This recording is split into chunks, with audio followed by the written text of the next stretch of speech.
আর্মিরা যারা ছিল, সেনাবাহিনীরা যারা ছিল, টিচাররা সত্য কথা বলার কারণে হচ্ছে ওনাদেরকে মারধর করছিল, স্টুডেন্টদেরকেও মার দিছিল, কেন ওরা সঠিক তথ্যটা বলছে। ওনারা মাত্র বলতেছে 21 জন নাকি নিহত হয়েছে, কিন্তু এর সংখ্যা আরও অনেক বেশি। অনেকে নিজের হাতে, যে আমাদের 6টা দাবি হচ্ছে নিহতদের সঠিক নাম ও তথ্য প্রকাশ করতে হবে, আহতদের সম্পূর্ণ ও নির্ভুল তালিকা প্রকাশ করতে হবে, শিক্ষকদের গায়ে সেনাবাহিনীর সদস্যদের হাত তোলা এই জঘন্য ঘটনার জন্য জনসমাবেশে সবার কাছে ক্ষমা চাইতে হবে, নিহতদের প্রতিটি শিক্ষার্থীর পরিবারকে বিমান বাহিনীর পক্ষ থেকে ক্ষতিপূরণ দিতে হবে, বিমান বাহিনীর ব্যবহৃত ঝুঁকিপূর্ণ ও পুরনো প্লেনগুলো বাতিল করে আধুনিক প্লেন চালু করতে হবে, বিমান বাহিনীর প্রশিক্ষণ পদ্ধতি ও প্রশিক্ষণ কেন্দ্রে পরিবর্তন করে আরও মানবিক ও নিরাপদ ব্যবস্থা চালু করতে হবে।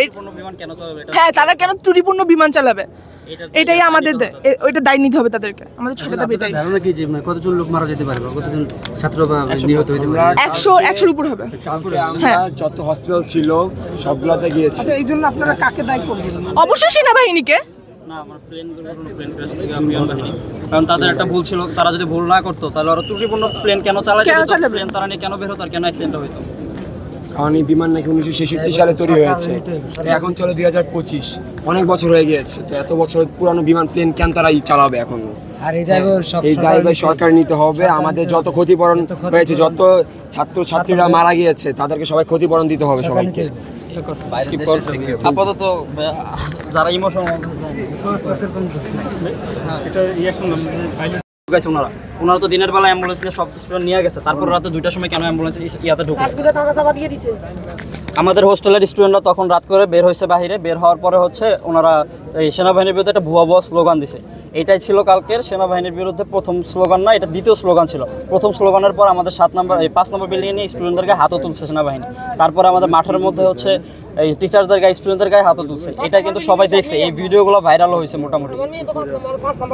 এই ছিল কালকের কাহিনী। আর আজকে হচ্ছে আমরা দেখতেছি সকাল থেকে ওনারা এখন উদ্ধার কার্য কাজ চালায় যাইতেছে, কিন্তু ওনারা কালকে রাত্রেই ঘোষণা দিয়েছে যে উদ্ধার কার্য কাজ স্থগিত হয়েছে। আচ্ছা, এই যে যারা যারা মৃত্যুবরণ করছেন, আপনি বলছেন 21 জনের বেশি মৃত্যুবরণ করছেন, কিন্তু এই যে লুকাচ্ছে, এটার পিছনে কার হাত আছে বা কেন ওরা লুকাচ্ছে, এটা আমরা এখনও নিশ্চিত না। আমরা স্টুডেন্টরা এটার বিরুদ্ধে হয়তো বা আজকে আন্দোলন করতে পারি যদি ওনারা সঠিক তথ্য আমাদেরকে না দেয়। আমরা যেই জিনিসটা এক্সপেক্ট করে রাখছি যে এতজন স্টুডেন্ট মারা গেছে, আমরা যে জিনিসটা চোখের সামনে দেখছি, যদি ওনারা সত্যটা না বলে তাহলে আমরা অবশ্যই এটার বিরুদ্ধে একটা স্ট্রাইক নিতে বাধ্য হব। সেনাবাহিনীর বিরুদ্ধে হোক, দেশের বিরুদ্ধে হোক, যার বিরুদ্ধে হোক, কিন্তু আমাদের কথা হচ্ছে আমাদের ভাই বোনদের সঠিক বিচার আমাদের দিতে হবে। আচ্ছা, এখানে কয়টা ক্লাসরুম রয়েছে এবং একটা ক্লাসরুমে কয়জন করে স্টুডেন্ট থাকে? প্রত্যেকটা বিল্ডিংয়ে প্রায় 20 থেকে 30টার মতো ক্লাসরুম থাকে। আর এই বিল্ডিংটা হচ্ছে 2তলা একটা ভবন, তো এখানে মোটামুটি 20টার মতো ক্লাস আছে, হয়তো বা কম বেশি হতে পারে। আর এখানে প্রত্যেকটা ক্লাসে, মাইলস্টোনের প্রত্যেকটা ক্লাসে সর্বনিম্ন 30 জন করে স্টুডেন্টও তো থাকে, 26 থেকে 30 সর্বনিম্ন থাকে। 2টা ক্লাসরুমে তো কেউই বাঁচে নাই, তাহলে কেমন ওনারা বললো যে 21 জন মানে মারা গেছে? আপনার পরিচয়? আমার পরিচয় মাসকিদুল হাসান, মাইলস্টোন কলেজ 2য় বর্ষ। Thank you. আমার মেয়ে তো 5 নম্বর ভবনে, ওরা তো সব দেখছে।